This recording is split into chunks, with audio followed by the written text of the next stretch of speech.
नवरात्रि के पहले दिन घट या कलश स्थापना के दौरान कलश के ऊपर नारियल रखने की मान्यता है। वहीं बहुत से घरों में जहां कलश स्थापना नहीं होता, वहां भगवती की प्रतिमा या तस्वीर के पास 9 दिनों तक नारियल रखा जाता है। लेकिन कई लोग ये नहीं जानते कि नवरात्रि के बाद कलश के ऊपर रखे नारियल या प्रतिमा के पास रखे नारियल का क्या करना चाहिए। अगर इस नारियल का सही तरीके से विधान नहीं किया गया तो माता रानी नाराज भी हो सकती है। साथ ही आपकी 9 दिन की पूजा की संपूर्ण फल में भी दिक्कत आ सकती है। नमस्कार दोस्तों, स्वागत है आपका हमारे इस चैनल में। आज हम बात करेंगे नवरात्रि के बाद कलश और नारियल हटाते समय हमें किन विशेष बातों का ध्यान रखना चाहिए। हम सभी जानते हैं कि नवरात्रि की शुरुआत घट स्थापना से होती है। नवरात्रि में कलश स्थापना और माँ दुर्गा के 9 रूपों की पूजा की जाती है। कलश स्थापना के दौरान उसके ऊपर नारियल रखना जरूरी होता है। कलश स्थापना जितने विधि विधान से हम करते हैं, वैसे ही कलश हटाते समय हमें कुछ विशेष बातों का ध्यान रखना चाहिए।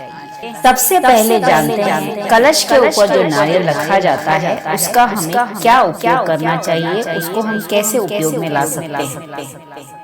नवरात्रि के बाद कलश पर रखे नारियल को लाल कपड़े में बांधकर उसे हमें अपने पूजा घर में रखना चाहिए। ऐसा करने से साल भर माता रानी अपने भक्तों पर कृपा बनाए रखती है। साथ ही माता रानी हमें धन वैभव का भी आशीर्वाद देती है। नारियल को हम घर के मुख्य दरवाजे पर भी लटका सकते हैं। एक लाल कपड़े में लपेटकर उसे बांधकर उसे अपने घर के मुख्य दरवाजे पर लटका दीजिए। उसके बाद अगली नवरात्रि जब आती है तब पहले से बंधे जो नारियल को हमने बांध कर रखा है उसको नदी में प्रवाहित कर दे और उसके स्थान पर नवरात्रि के बाद कलश से हटाए नारियल को उसी प्रक्रिया से बांध दें। इस तरह की प्रक्रिया अगर आप व्यापारी हैं तो व्यापार के स्थान पर भी कर सकते हैं। वहाँ पर भी आप इस तरह उस नारियल को रख सकते हैं। इससे व्यापार में बरकत बनी रहती है और घर में भी सुख शांति समृद्धि और बरकत बनी रहती है। नवरात्रि में पारंपरिक कलश हटाने के बाद नारियल का प्रसाद घर के सदस्यों में भी बांट सकते हैं या कलश के नारियल को नदी में प्रवाहित कर सकते हैं। कन्या पूजन में भी इस नारियल को प्रसाद के रूप में बांट सकते हैं। नवरात्रि में जो कलश के नीचे हम अक्षत रखते हैं, उन अक्षत का हमें क्या करना चाहिए। घट स्थापना के दौरान कलश के नीचे अक्षत भी रखा जाता है। नवरात्रि के आखिरी दिन कलश हटाने के बाद चावल को घर के हर कोने में छिड़क दीजिए। हिंदू धर्म में चावल सुख समृद्धि का प्रतीक माना जाता है। कलश के नीचे रखे चावल को घर में छिड़कने से कभी भी धन की तंगी नहीं होती। इसके साथ ही घर में सुख समृद्धि और खुशहाली भी आती है।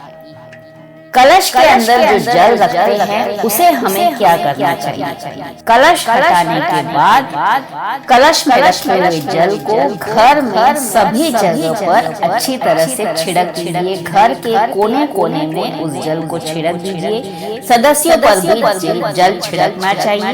अगर व्यापारी है तो व्यापार स्थान पर भी उस जल का छिड़काव करें। इससे सुख समृद्धि बनी रहती है। अगर व्यापारी है तो व्यापार स्थान पर उस जल का छिड़काव करें। इससे सुख समृद्धि बनी रहती है।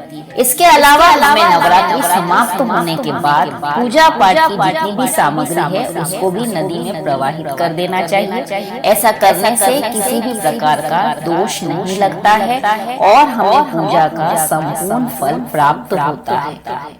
इस तरह से नवरात्रि के बाद कलश और नारियल हटाते समय हमें इन विशेष बातों का ध्यान रखना चाहिए, जिससे माता रानी हम पे नाराज ना हो और पूरे वर्ष माता रानी का आशीर्वाद हमारे घर पर बना रहे। आशा करते हैं आपको हमारी ये जानकारी पसंद आई होगी। अगर आपको हमारी ये जानकारी पसंद आती है तो वीडियो को लाइक जरूर कीजिएगा। चैनल पर अगर आप नए हैं तो चैनल को सब्सक्राइब करना ना भूलें। फिर मिलेंगे किसी नए विषय के साथ, तब तक के लिए धन्यवाद।